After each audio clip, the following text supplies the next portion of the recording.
Our next two questions have a strong geometry flavour, and they look quite intimidating at first, but actually end up relatively simple once we start cracking on.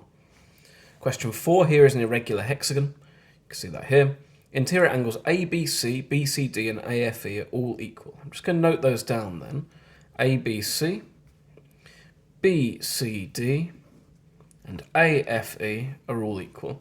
And immediately I'm sort of calming down a little bit there when I see this in an exam, because that means whatever one of those angles is, the other two will be exactly the same. So it looks pretty simple to solve now. Work out the size of angles ABC, BCD and AFE, the three I've labelled X. In other words, find label X.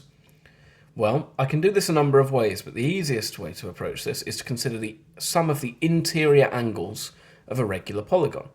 The sum of the interior angles of a regular polygon, sum of the interior angles, is equal to n subtract 2 multiplied by 180, where n is the number of sides. So this is 6 subtract 2, 4 times 180.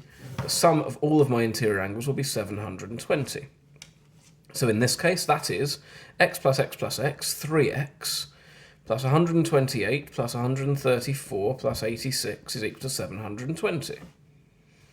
So I'm going to subtract all of those values. So 720, subtract 128, subtract 134, subtract 86 is 372. So 3x equals 372.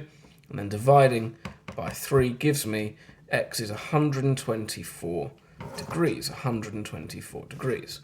And I just look at my diagram and ask myself, does that seem roughly sensible? And yes, even if it's not to scale, that does seem a sort of sensible image to be drawing. If I was in the thousands, obviously something's gone wrong. If I was in the decimals, something's gone wrong again. So we move on to look at our next question. Here is a right angled triangle. You're given x and y. 4 of these right angled triangles have been joined to form a shape that contains a square, as shown below. So I know it's a square, and I'm asked to find the area of the enclosed square.